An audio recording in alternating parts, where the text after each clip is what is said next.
Listo, pues en el seguimiento de la atención al seminario de investigación que marca el Programa Único de Especialidades Médicas, el programa que llevamos aquí para pediatría, eh, nos acompaña nuevamente el doctor Adrián Sotomota. Hoy vamos a hablar de algo que es fundamental en nuestra práctica cotidiana. No mucho más allá del asunto de pensar en investigar o no, pero en realidad nos daremos cuenta que esto es indisecable, ¿no? La intención de tener el pensamiento investigativo con que la información que buscamos en las fuentes llegue a posarse en las decisiones que tomamos con los pacientes. Entonces, para responder esta pregunta y darnos sus consejos acerca de cuándo sí creerle y cuándo no a un artículo médico, el doctor Adrián Sotomota nos acompaña nuevamente hoy.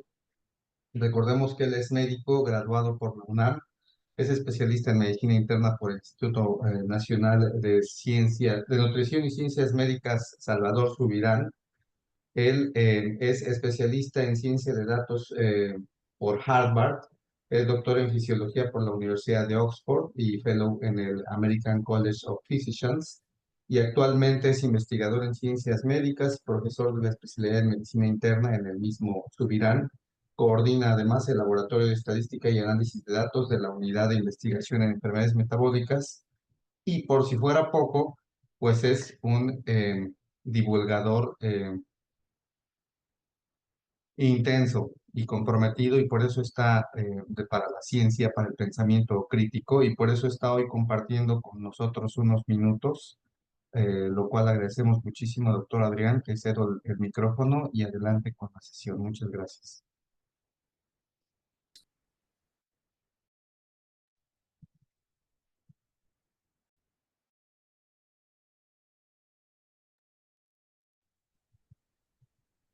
Hola, hola, ¿me escuchan? El internet creo que me jugó una mala pasada. Solo, Sí, solo me sacó y me volvió a meter. ok, Este, pero perfecto. no Bueno, hemos dicho nada malo. excelente. Adelante. Comparto mis diapositivas entonces y Ah, ok. esperamos que se Discúlpame, porte creo que no bien. está habilitado, lo Exacto. habilito en un instante. Adelante, por favor. Perfecto. A ver, entonces, eh, o sea, si me confirman que ya se puede ver las diapositivas, empezamos. Está el diseñador de diapositivas, el editor. Listo, presentación. Listo, ok. Pues, o sea, eh, esta plática la titulé un poco como puntos clave en la interpretación de los artículos, pero también se podría llamar cuándo sí creerle o cuándo no creerle a un artículo científico, ¿no? La idea, por supuesto, es que sea práctica, es de alguna forma una plática, no voy a decir, o sea, corta, sino que más bien me voy a enfocar en las cosas tangibles en las que nos podemos fijar. La idea es que tengan consejos prácticos, pero pues con ejemplos de cosas que han estado bien hechas y cosas que han estado mal hechas, ¿no? Este, como ya les había dicho la sesión pasada, hay la mejor forma de aprender lo que sea y de volverse bueno en lo que sea, pues es practicando, ¿no? Este, no, no, no hay sustitutos para pues tener mucha experiencia y tener mucha información respecto a cualquier cosa, ¿no? Entonces, hay que leer buenos artículos, hay que leer malos artículos, hay que leer artículos medianos, hay que leer artículos nuevos, hay que leer artículos viejos, no hay que sesgarnos a uno solo, ¿no? O sea, si solo leemos malos artículos, pues no nos vamos a dar cuenta de cómo se ven las cosas bien hechas. Si no leemos malos artículos, no nos vamos a dar cuenta de por qué las cosas estuvieron mal hechas, ¿no? Entonces, sí hay que leerlo, sin embargo, hay que también ser juicioso en pues, no leer por leer, ¿no? Frecuentemente solemos creer que el diseño de un artículo es más importante de lo que en realidad es. Por ejemplo, mucha gente cree que nada más porque algo sea un metaanálisis ya es más valioso que un estudio de cohorte. O hay gente que cree que solo porque sea una revisión sistemática o un ensayo clínico ya es más valioso que una serie de casos bien documentada. Ejemplos hay varios. Por ejemplo, el HIV como causa de un síndrome de inmunodeficiencia adquirida, pues no se reportó en un metaanálisis, no se reportó en una eh, revisión sistemática. Eso fue una serie como de 10 casos. El artículo más influyente de la biología probablemente es la descripción de la estructura helicoidal del ADN y ni siquiera es un artículo, es una carta. Entonces, no hay que como delegar simplemente en, esto es un ensayo clínico, entonces está bien hecho, esto es una casos y controles, entonces no le creemos tanto. No es así de sencillo. Hay cosas que están bien hechas en toda la pirámide, ¿no? De los estudios biomédicos. Y a mí por eso en general no me gusta mucho el concepto de la pirámide de la evidencia, porque siento que sobresimplifica la decisión de si algo está bien hecho o no, pues simplemente a cuál fue el diseño, ¿no? Hay buenos ejemplos y hay malos ejemplos en todas las formas de hacer investigación. Ahora, hay muchos tipos de artículos diferentes y a lo mejor tenemos más experiencia leyendo unos que leyendo otros. Y una de las principales ideas que me gustaría transmitir hoy, si no es que la principal idea que me gustaría transmitir hoy, es que nuestra actitud por default a la hora de leer un artículo tiene que cambiar. Eh, Normalmente, o mi percepción cuando todavía estaba estudiando, o cuando estaba rotando en los hospitales, es que si es un artículo publicado en una revista médica indexada, ya, en automático le creemos. Nuestra postura por default es creerle a lo que se publicó, ¿no? Sobre todo si está en una revista famosa o es una revista que está indexada en PubMed o si viene de un médico famoso.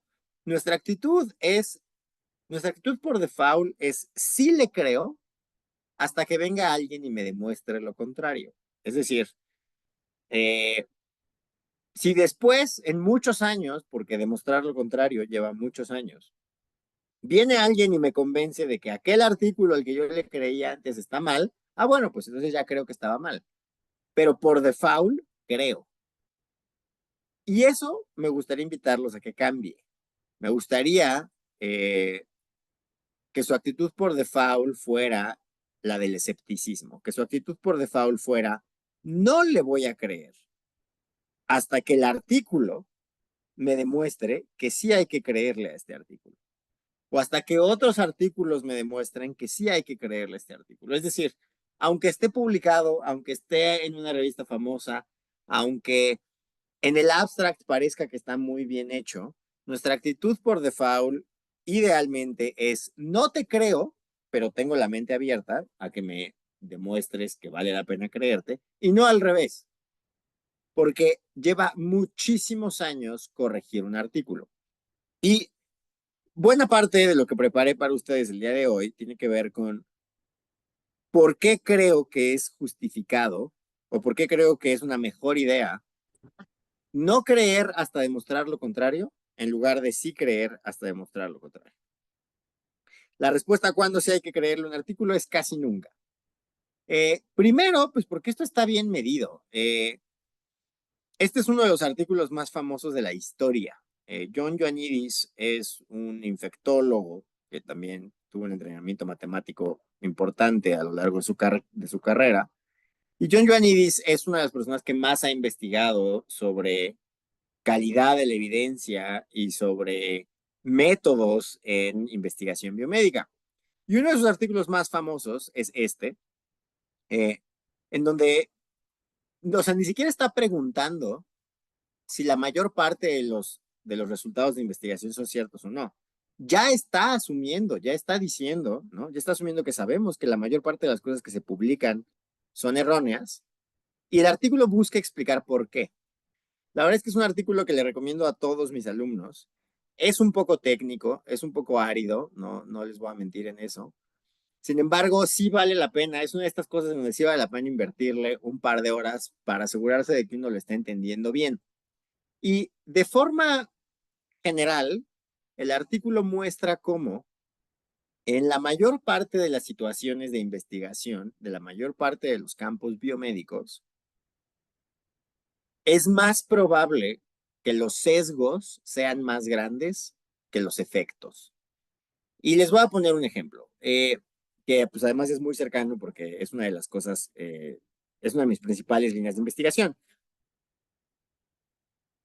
John Ioannidis identifica en este artículo una lista de cosas que hacen que un campo esté, pues, propenso a tener muchos estudios sesgados.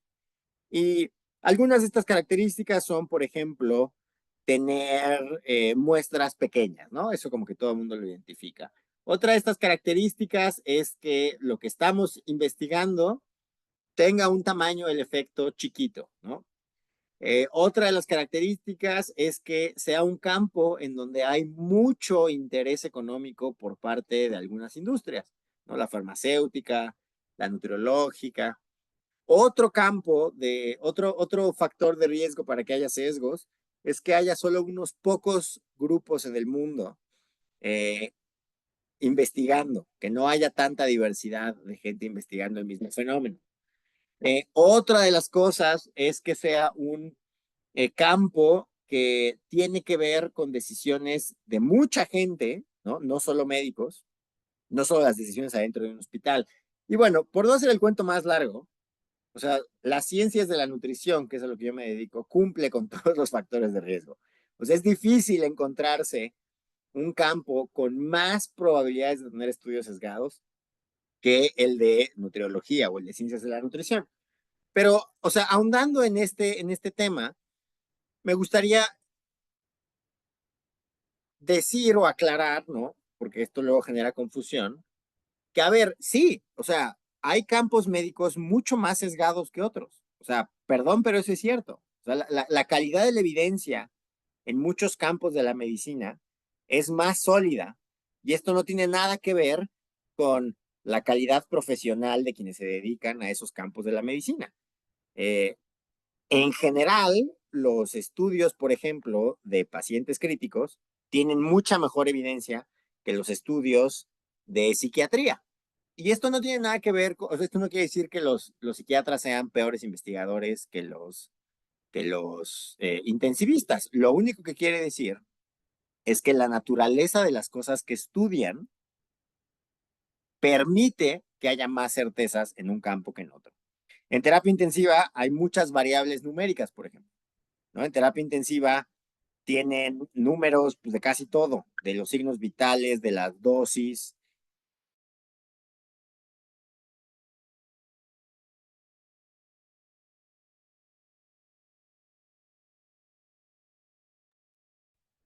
Hola, doctor. Dejamos de escucharte. Por otro lado, eh, en psiquiatría, medir que algo mejoró requiere forzosamente, pues, de una escala que es semi-cuantitativa, de un paciente que en general pues tienen cierto sesgo de, de pues por la naturaleza de las enfermedades con las que viven, no son participantes tan adherentes a muchos estudios de investigación, eh, o por otro lado, la memoria pues no es lo mismo, ¿no? O sea, si yo le pregunto al monitor de frecuencia cardíaca de mi paciente crítico, ¿cuál era la frecuencia cardíaca ayer? Pues me dice claramente cuál era la frecuencia cardíaca ayer. Si yo le pregunto a mi paciente qué comió ayer, pues medio se acuerda, medio que no. Si yo le pregunto a mi paciente cómo se sentía hace 15 días, qué cosas lo tenían ansioso, pues no es porque mi paciente me quiera engañar o no es porque los investigadores nos quieran engañar, es que simplemente la naturaleza de lo que estudian es más propensa a perder información. Bueno, tomando todo esto en cuenta y ya habiendo aclarado que no tiene nada que ver con la competencia profesional de los médicos ni de los investigadores, pues sí, hay campos de la medicina más sesgados que otros, ¿no? Y yo por eso también soy transparente. Uno de los más sesgados es en el que yo trabajo. Esto quiere decir que para la mayor parte de los papers nuevos, los resultados que leemos podrían ser falsos. O sea, es más probable que en los próximos años nos encontremos con que otro artículo dice que eso no es cierto, o que no necesariamente que sea completamente opuesto, sino que lo que se publicó fue impreciso, o que lo que se publicó es contexto dependiente, o que lo que se publicó a que en 5 años encontremos puros papers diciendo sí, eso efectivamente funciona así. Esa es la naturaleza de las cosas. Ahora, entonces ya por eso ese es un punto para no creerle un paper por default. Dos, eh, tenemos un sesgo de publicación altísimo. Y para entender por qué ocurre esto, existe esta diapositiva en la que cada una de las columnas, cada una de las 3 columnas que ustedes ven en la pantalla, tiene o representa 1000 hipótesis, ¿no? Entonces, en total hay 3000 cuadritos. Pero vamos a ir una por una. En la columna de la izquierda hay 1000 cuadritos. Y 100 de esos cuadritos, pintados en verde, representan las hipótesis. Estamos asumiendo que de 1000 hipótesis, 10% son verdaderas. Las que son amarillas corresponderían a las hipótesis que son falsas. Ahora bien, probablemente ya han escuchado o han leído en muchos artículos que la mayor parte de los métodos se calculan para que el poder estadístico sea de un 80% y el poder estadístico es la probabilidad de observar una diferencia que sí existe y que el error tipo 1, ¿no? La famosa P, se quiere que sea de menos del 5%. Y ese es el estándar. Sin embargo, lo que se nos olvida es que ese 5% se aplica a todas las hipótesis, no nada más a las que resultaron como potencialmente verdaderas. Entonces, lo que ven en la columna en medio es que, a ver, había 100 hipótesis correctas. Como mi poder estadístico es de 80, 20% de las veces no voy a detectar que el cuadrito sí era verde. Y entonces eso es lo que me pintan en rojo, ¿no? Esos son los cuadritos que se ven rojos aquí porque son hipótesis verdaderas que yo no alcancé a detectar. Sin embargo, el 5% que yo creo que encontré algo que en realidad no existe, se aplica a todas. Y entonces, si se fijan, hay casi tantas cuadritos verdes oscuros como verdes claros, ¿no? ¿Por qué? Pues porque en, cuando la gente no encuentra resultados estadísticamente significativos, no lleva a cabo el trabajo que requiere escribir un paper. Si parece que no encontraste nada, pues no le inviertes las horas, ¿no? De tu vida ni de frustración que requiere escribir un paper y pelearte con los revisores y que si las figuras están de este color y que, o sea, si sientes que no encontraste nada, pues no lo publicas. Entonces hay un sesgo a publicar las cosas que sí resultaron estadísticamente significativas y por eso en la columna de la derecha hay casi tantas cosas falsas positivas como verdaderas positivas, ¿no? Entonces, cuando tú lees un paper que dice que aquí hay una diferencia estadísticamente significativa, pues tú no sabes si estás viendo el verde clarito o el verde oscuro. Es casi tan probable una como la otra, ¿no? Y esto sin tomar en cuenta, pues todos los factores de riesgo que mencionaba John Ioannidis en el artículo que ya les comenté. Ahora, esto pues ya ha empezado a dar problemas detectables, ¿no? O sea, hay una crisis de reproducibilidad en la ciencia. Y hace 8 años, Nature, que pues de lejos es una de las revistas más influyentes del mundo, publicó este estudio en donde 70% de los investigadores no podía replicar los resultados experimentales de otros investigadores. Es decir, en teoría, un paper en la sección de métodos trae los pasos que uno tendría que seguir para poder volver a observar el mismo resultado experimental. Entonces, lo que hicieron fue que agarraron varios papers y le pidieron a los investigadores, oye, a ver, repite el experimento. Y muchas veces, 70% de las veces, no podían, no observaban lo mismo que se había publicado en Nature. Entonces, a ver, o sea, Nature es una de las revistas con los criterios, los procesos editoriales más rigurosos del mundo, ¿no? En teoría es en donde debería haber una tasa alta de reproducibilidad, pero no fue así. Más aún, la mitad de los investigadores no podía reproducir sus propios experimentos. Es decir, cuando volvían a hacer el experimento, no, ya no salía. Y esto tiene mucho que ver con la forma en la que interpretamos los valores como estadísticamente significativos, ¿no? Voy a acercarme un poquito más a eso, pero en unas diapositivas más.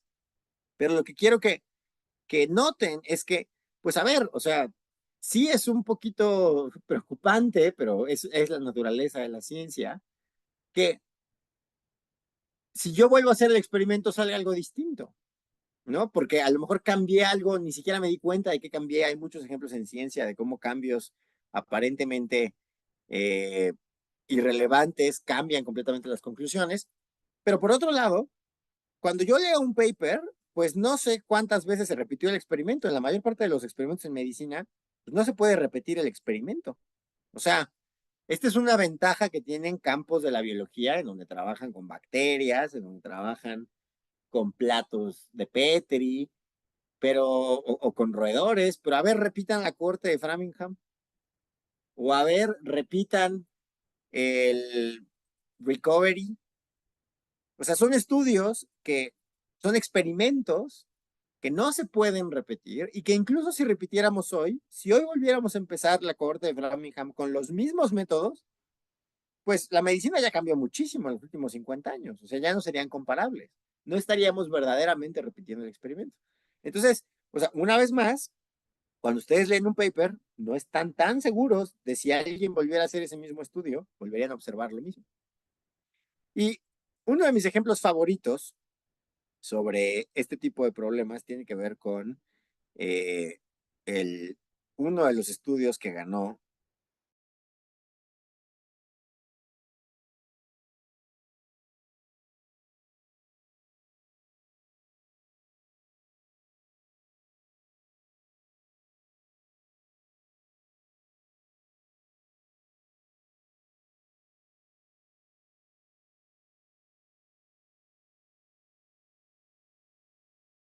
¿verdad?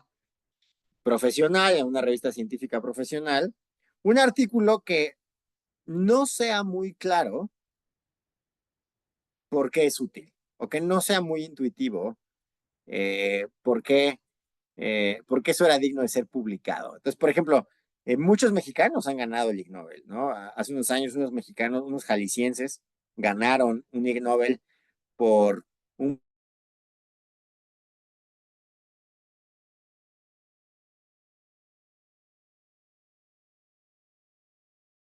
no lo sé, ¿no? ¿Qué tanto sesgo hay de que hayan sido de Jalisco? Tampoco lo sé.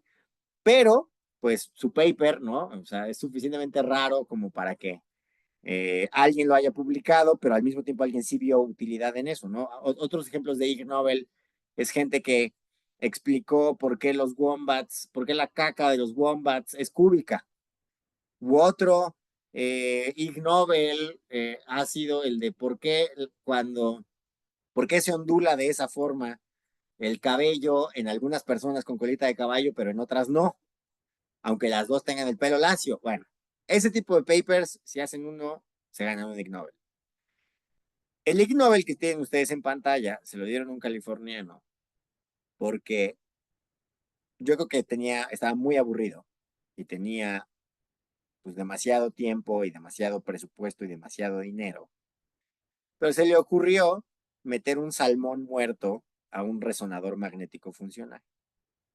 Y literalmente para ver qué pasaba. Y el resonador magnético funcional, pues es este método, ¿no? Con el cual en la neuropsicología y en la neuropsiquiatría se hacen estudios para ver qué partes del cerebro, qué partes del sistema nervioso central se prenden con distintas actividades, ¿no? Entonces, cada que ustedes leen, es que ver imágenes de comida hizo que la gente comiera más una hora después, ¿no? Eso, o ver imágenes de comida prende estas áreas en el cerebro, bueno, pues eso se hace con resonancia magnética funcional. Y lo impresionante de este artículo es que mostró cómo los algoritmos modernos de resonancia magnética funcional detectarían actividad cerebral incluso en un salmón muerto.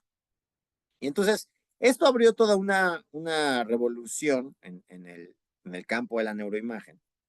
Y de hecho, pues esta persona ahora se dedica únicamente a replicar experimentos de resonancia magnética funcional, ¿no? A partir de este artículo convenció a muchos pues, de que no tenía ningún sentido tener métodos que detectarían actividad cerebral en un salmón muerto, y esto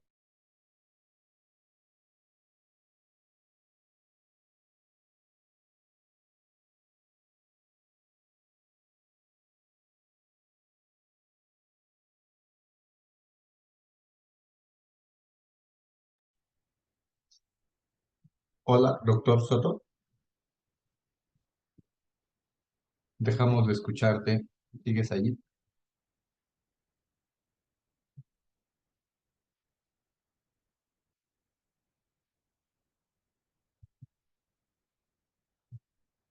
Hola, hola. sin embargo, eh, sin Sí. embargo, a pesar de que tenemos mucha fe en nuestros métodos estadísticos, pues no podemos estar 100% seguros de con cuántas veces estamos cometiendo este tipo de errores. Craig Bennett es el ganador de este Ig Nobel, ¿no? Y lo digo sin burla, o sea, creo que hizo un gran servicio a su campo de estudio, mostrando que puedes tener eh, actividad cerebral en un salmón muerto con los métodos que estaban utilizando hasta ese momento. Como ya hemos dicho, pues uno de los problemas está en que no podemos repetir los experimentos médicos, no podemos repetir un ensayo clínico aleatorizado, ¿no? Porque ya de por sí es carísimo eh, hacer uno, como para luego además hacer otro 10 años después y que muchas cosas cambien. Entonces, lo que hizo John Ioannidis, ¿no? El mismo John Ioannidis del paper de hace rato, en este estudio fue, ok, no podemos repetir un ensayo clínico, pero podemos repetir el análisis estadístico. ¿Por qué no agarramos la base de datos y se la mandamos a otros investigadores? Los cegamos a cuál era el grupo control, cuál era el grupo experimental, y les pedimos que lo vuelvan a analizar. Y lo que observó fue que 35% de las veces, o sea, más de un tercio de las veces, las conclusiones cambiaban y aquí no habían repetido un estudio. O sea, eran los mismos datos, los mismos participantes. Simplemente eran otras personas llevando a cabo el análisis, ¿no? Entonces, por eso, muchos estudios ahora tienen también análisis estadísticos cegados y a eso se refiere ahora, ya no hay nada más doble ciego, ahora hay triple ciego para evitar, ¿no? O para invitar a gente ajena al protocolo a que los analice. El problema se suma en nuestra práctica porque este tipo de estudios son los que en un escenario ideal informan a una guía de práctica clínica. Es decir, en teoría, los comités que hacen guías de práctica clínica pues se reúnen.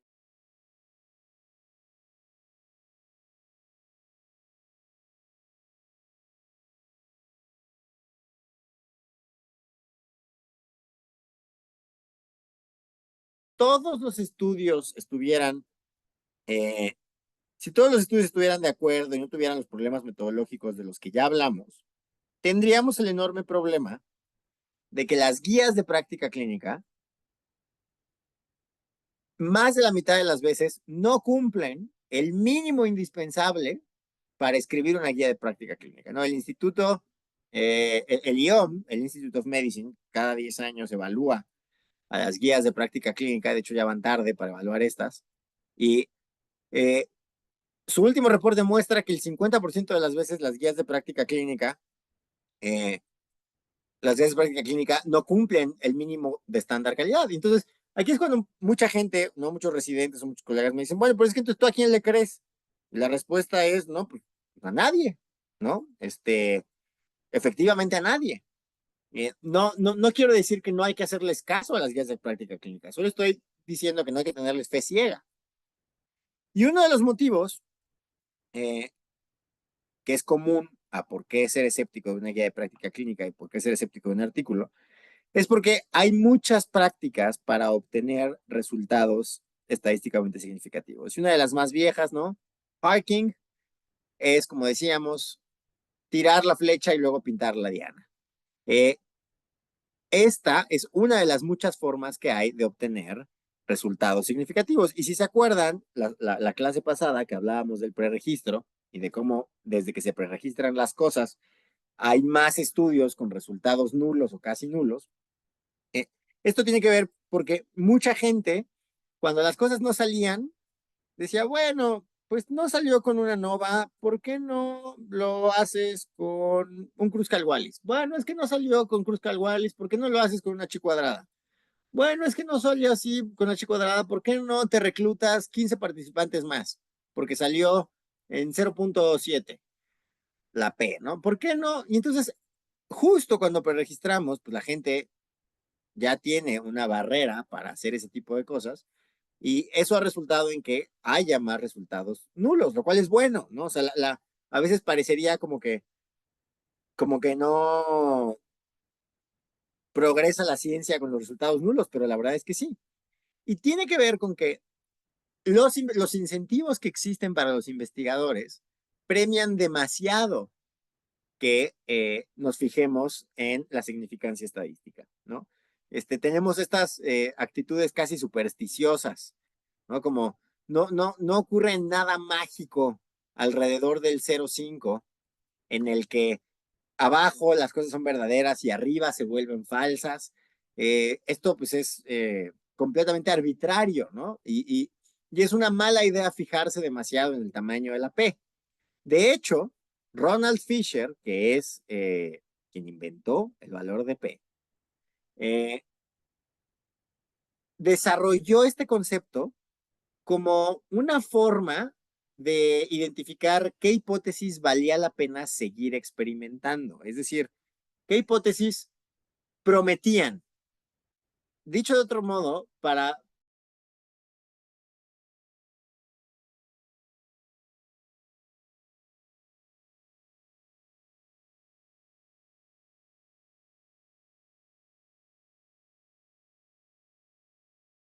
ya me dio significativo, no le muevas nada al análisis, déjalo así como está. Nadie puede cuestionar lo que voy a escribir, ¿no? Entonces, literalmente lo usamos al revés que como se suponía. Les recomiendo mucho esta editorial de Nature de hace unos años. Bueno, no es una editorial, es como un review sobre la historia de el concepto de significancia estadística. Y sepan, ¿no? Esto también me gusta mucho mencionarlo. Este libro acaba de cumplir 70 años y tiene más de 1 millón de copias vendidas, lo cual no toma en cuenta todos los que lo leímos, ¿no? En PDF pirata eh, al inicio de nuestra formación. Asuman que hay muchísima gente que sabe decir mentiras con estadísticas. Y las mentiras que se dicen con estadística no son errores de cálculo, o sea, no son me salió 30%, voy a reportar 50%. O sea, a ver, esos errores o esas mentiras existen, pero son raras. La mayor parte de las mentiras estadísticas que ustedes se van a encontrar, pues tienen aritmética correcta. Pareciera que tienen metodología adecuada, pero no por eso dejan de ser mentiras. Uno de los mejores formas de ver este tipo de mentiras es que, o sea, la P se llama así, o sea, la P de la P viene de probabilidad. Fisher lo estaba evaluando como la probabilidad de concluir un falso positivo. Y como cualquier otra probabilidad, pues está sujeta a las leyes de la probabilidad. Y lo que se ha observado es que la cantidad de veces que observamos, o que se reporta más bien, una P justo por abajo del límite aceptable para un campo de estudio es mayor a la que dicen las leyes de la probabilidad. Entonces, por ejemplo, eh, hay algunos campos en donde el límite de la probabilidad es 0,5, ¿no? Como el nuestro. Pero, por ejemplo, para los economistas no es 5%, es 10%. Pero para los físicos teóricos, perdón, para los físicos cuánticos, es del 0,001%, ¿no? Cada campo ha definido distintos puntos de corte. Bueno, para los que es el 0,5, fíjense cómo la frecuencia de valores de 0,4 es mayor que la curva dice deberíamos de observar, ¿no? Fíjense cómo aquí hay un pequeño salto y hay muchos más 0,4 justo por abajo del 0,5 de los que deberíamos de observar. Y esto pues se explica fácilmente con no, pues lo que pasa es que la gente le salió 0,55, oye, reclútate 5 más y ya lo bajamos de 0,5. Es que la gente le salió de 0,6 con un Kruskal-Wallis. Bueno, es que convierte los datos logarítmicamente para que tengan distribución normal y lo volvemos a correr. Y entonces por eso acabamos con muchísimos más valores. Fíjense cómo en la gráfica de la derecha hay cada vez más valores entre 0,41 y 0,49, entre 0,51 y 0,59. Y no debería de ser así, ¿no? O sea, matemáticamente es imposible ver esto si no fuera porque hay mucha gente, ¿no? Cuchareando para abajo los datos, los valores de P. Y es por esto que muchos investigadores, ¿no? Yo me incluyo entre ellos, pues opinamos que el concepto de significancia estadística debería desaparecer. Sobre todo para nosotros, lo que importa más es el concepto de significancia clínica, porque aquí voy a hacer la pequeña, pero pertinente aclaración de que todas las diferencias entre grupos pueden llegar a ser estadísticamente significativas. Es decir, yo puedo tener una diferencia estadísticamente significativa de un nuevo fármaco contra la hipertensión que baja la presión sistólica 0,2 de milímetro, ¿no? Lo que sería, bueno, o una micra de mercurio. Yo puedo obtener significancia estadística para eso. ¿Eso es clínicamente relevante? Pues claro que no, ¿no? Hay medicamentos, por ejemplo, que han bajado la hemoglobina glucosilada 0,1 porcentual, con muy buena significancia estadística. Pero pues eso no nos sirve. O sea, nadie cambia de un medicamento a otro porque te baje 0,1 porcentual la hemoglobina glucosilada. Y de hecho, ¿no? O sea, el margen de error intraprueba de la medición de hemoglobina glucosilada es más grande que 0,1 de punto porcentual, ¿no? Entonces, el, la significancia estadística no tiene nada que ver con la relevancia clínica. Prefiero 1000 veces tener una P de 0,03 para un fármaco que baja 15 milímetros de mercurio de la presión arterial que uno de 0,00001 para el que baja 1 milímetro de mercurio de la presión arterial, ¿no? La significancia clínica es distinta. Y para saber si algo es clínicamente significativo o no, pues se tiene que saber medicina. O sea, por eso no va a haber ningún estadístico que les vaya a poder decir qué hay que hacer o qué no hay que hacer. Los que saben medicina son ustedes. Y uno de los puntos adicionales por los que yo quisiera que se quedaran con una actitud por default de no le voy a creer al paper hasta demostrar lo contrario, es porque los papers se pueden retractar. O sea, esto pasó muchísimo durante la pandemia. Durante la pandemia, pues había mucha gente con muy buenas intenciones, con con un impulso genuino de ayudar, que pues obedeciendo ese deseo, trajo muchísima confusión a la literatura biomédica.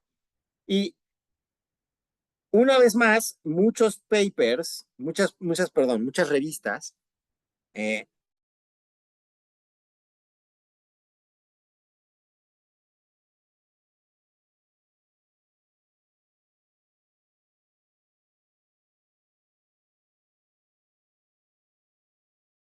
metaanálisis de puros rumores, porque ningún estudio se había acabado, eh, organizó un metaanálisis sobre si la ivermectina funcionaba o no.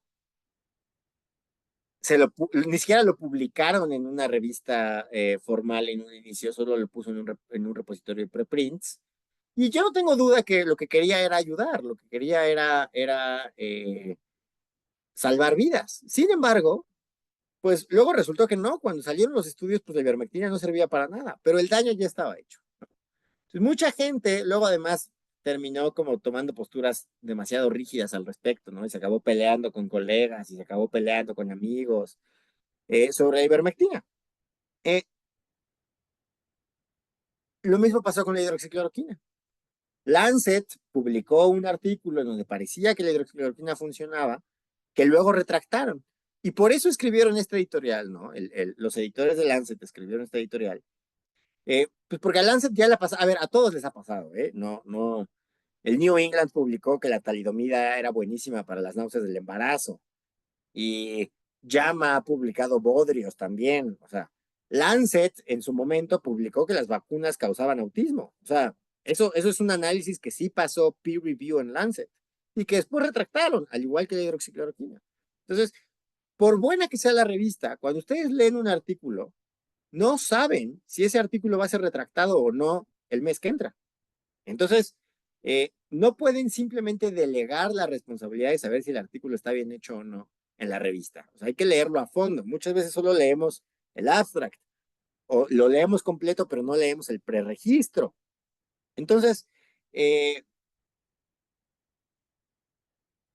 justo porque no saben, incluso si aparentemente las cosas están bien hechas o no, pues no les queda claro si ustedes no tienen práctica en saber si un estudio está bien hecho o no, si ese paper va a ser retractado o no, ¿no?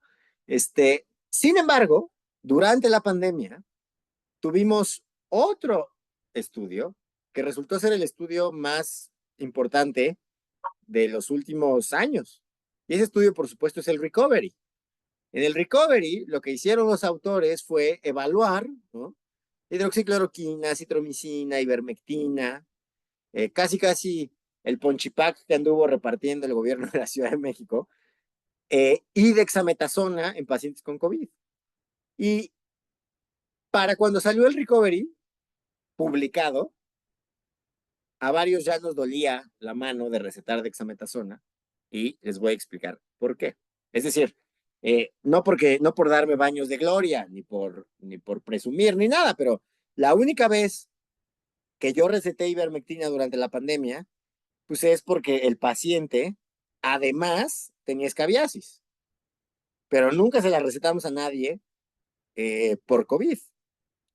La única vez que receté hidroxicloroquina durante la pandemia es porque el paciente además tenía lupus, pero no por otra cosa. Y sin embargo, antes de que hubiera paper publicado, ya llevábamos una cantidad incontable de dexametasonas. ¿Por qué? Pues porque lo que yo les había contado la clase pasada sobre el preregistro es crucial. Preregistrar me permite ver que los autores hagan lo que dijeron que iban a hacer, ¿no? Si todo coincide, y es que todo coincidía cuando salió el Recovery, o sea, le pueden creer ese artículo. Sobre todo cuando un artículo es grande, sí lean el preregistro. El preregistro casi siempre va a estar en una de estas tres, repositorios, o en Clinical Trials, o en el ISRCTN, ¿no? Que es el europeo, o en el OSF, que es el Open Science Framework, que es la versión gratuita y mundial, ¿no? Siempre va a haber un preregistro. El Recovery, los investigadores del Recovery publicaron sus avances en un comunicado de prensa el 16 de junio del 2020. Y ese día yo empecé a recetar, yo y muchos de mis colegas empezamos a recetar dexametasona. ¿Por qué? Pues porque el Recovery se había preregistrado en marzo de ese año. Es decir, nosotros ya sabíamos que había ese estudio, ¿no? De la Universidad de Oxford, en donde iban a llevar a cabo estos análisis, hacer estas evaluaciones en esta cantidad de pacientes.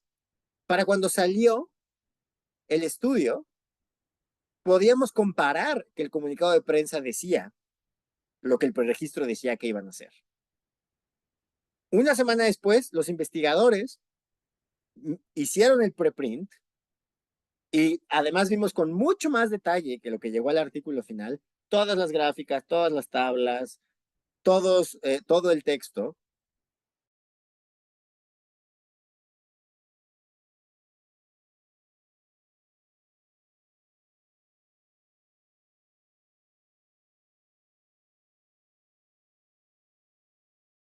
De la ventilación mecánica, recetar el medicamento 3 semanas antes salva muchísimas vidas. Mucha gente se salva de que ustedes no dependan de que la gente del New England le diga, ah, sí, este estudio está bien hecho, públicalo. O sea, 3 semanas en una pandemia es muchísima gente salvada, gracias a que ustedes puedan comparar y analizar un artículo. Eh, Saberlo hacer bien requiere práctica y requiere pues sí, mucha exposición, ¿no? A ver, yo por supuesto no voy a ser tan bueno evaluando si un artículo de pediatría está bien hecho o no, porque para saberlo hay que saber pediatría.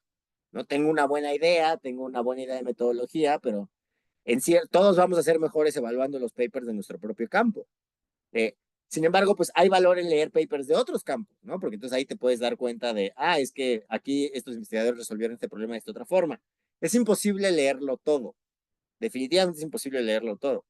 Y algo que yo suelo recomendar es, lean el abstract, por supuesto que eso vale la pena. Si el abstract no sugiere que ustedes tienen que cambiar su práctica clínica, no lean el artículo. Pero si el abstract sugiere que tienen que cambiar lo que están haciendo, háganse un espacio de al menos una hora, háganse una buena taza de café, busquen todos los materiales suplementarios, el preregistro, revisen, aunque sea en el abstract, los artículos que el artículo en cuestión está citando, dedíquenle un buen tiempo, pues porque sí tenemos una obligación, pues no solo académica, sino moral, de revisar bien cuando vamos a cambiar las cosas como las hemos estado haciendo. Ahora, por otro lado, esto ha hecho que mucha gente, ¿no?, diga que necesitamos menos investigación. Trisha Greenhalgh pues fundó y dirigió el Centro de Medicina Basada en Evidencia de Oxford por casi 20 años. Y tiene esta editorial llamada Necesitamos menos investigación. No porque querramos menos investigación, sino porque necesitamos menos que esté bien hecha. Vale mucho más un artículo bien hecho que una revisión sistemática de 40 artículos mal hechos. Entonces, eh, necesitamos saber bien cuando algo vale la pena y cuando algo no. Les recomiendo mucho esta plática en YouTube en donde Trisha Greenhalgh cuenta su propia experiencia como paciente eh, y cómo es lo que ella califica como buena medicina basada en evidencia contra mala medicina basada en evidencia. Algo que yo suelo decir muchas veces es que no podemos practicar medicina basada en evidencia si no entendemos bien la evidencia, si no leímos bien la evidencia. Entonces, esta plática pues también es una invitación, ¿no?, a que aprendan un poco más sobre metodología. No es la materia favorita de casi nadie al inicio, pero sí es una invitación a que eh, con mayor detenimiento revisen los artículos, sobre todo los que sugieren que tendrían que hacer las cosas diferentes. Ya para terminar y abrir a preguntas si es que hay, la única cosa adicional que me gustaría decirles, o ejemplo que me gustaría ponerles, es este otro artículo, ¿no? Se los mando por WhatsApp. De hecho, ya son 2 artículos.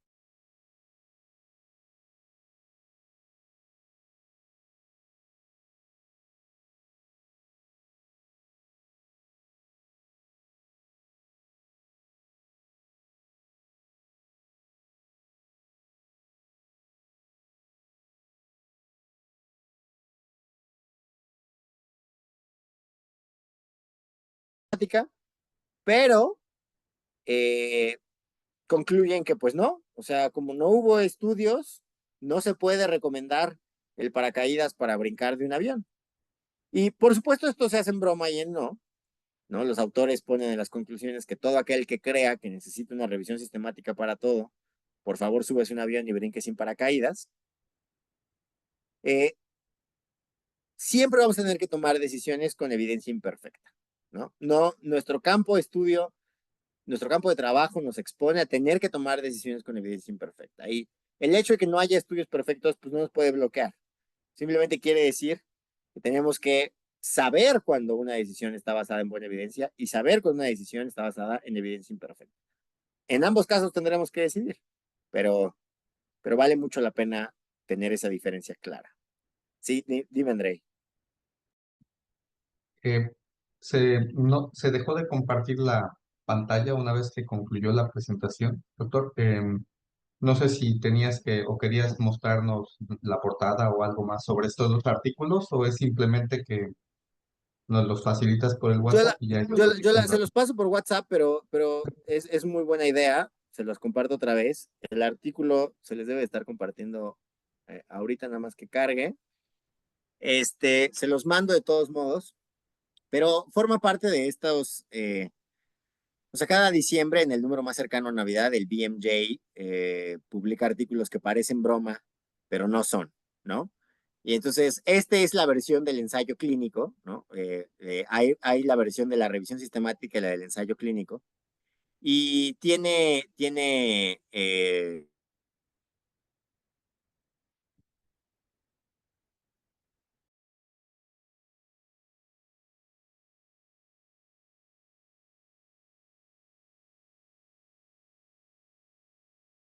cínica sobre los ensayos clínicos. Pues sí, ciertamente hay muchos problemas con la investigación, pero no vamos a poder, no podemos bloquearnos solo porque no haya buena evidencia, ¿no? Se los mando con Andrei de todos modos. Y una vez, este es otro ejemplo que pongo a menudo, una paciente vino conmigo, era una mujer de 94 años de edad con linfoma y le habían, eh, venía conmigo por una segunda opinión. Y su pregunta concreta para mí era, ¿qué tan seguro es el rituximab en gente de mi edad? Entonces, lo primero que le contesté fue, no sé, ¿no? Pero lo segundo que le contesté fue, ni siquiera sé si se sabe. Probablemente no se sabe, porque ¿saben cuántos ensayos clínicos aleatorizados fase uno hay? ¿O cuántos estudios fase uno hay en personas de más de 90 años con rituximab? Pues no hay ninguno. ¿Saben cuándo va a haber ese estudio? Jamás. O sea, porque no hay ni siquiera los incentivos para que alguien haga un fase uno en, en pacientes con 90 años. Entonces, muy frecuentemente las preguntas clínicas que tendremos que resolver no tienen ni tendrán estudios pronto. Entonces, no podemos bloquearnos porque la evidencia no sea perfecta, solo hay que recordar cuando la evidencia no es perfecta.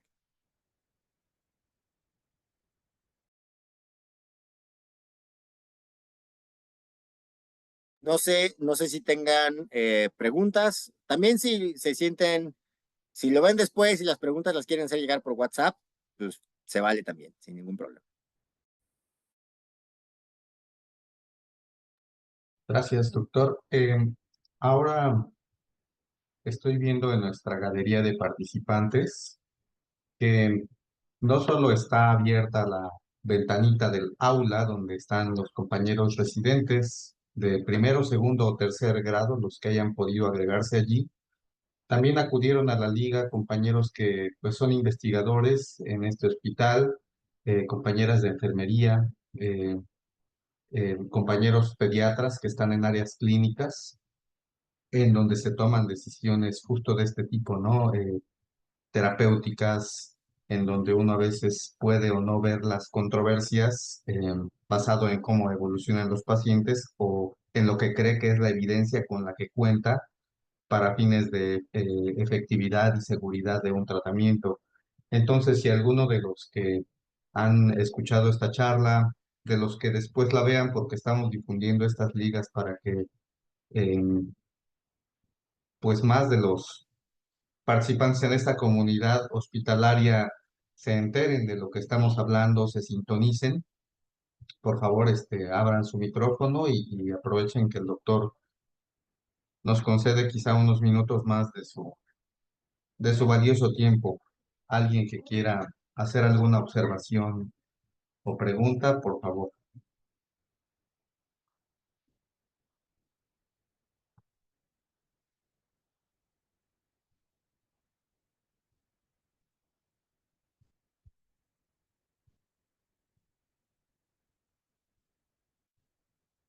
Y bueno, asumiendo que pudieran estar muy lejos o muy lentos en su movimiento para abrir el micrófono, eh, pueden expresarlo en el chat. pueden transferir las dudas. Esto lo alojamos, como le comentaba el doctor Soto, en un playlist que estamos haciendo de las clases que grabamos en la cuenta de Google del área de investigación.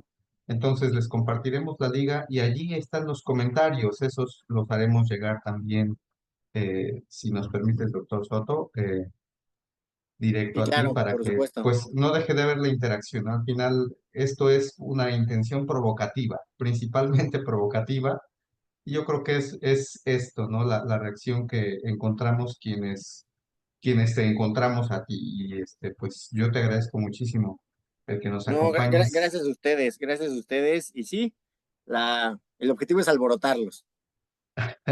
Exactamente. Nos queda un tercer elemento de una serie de tres. Sí.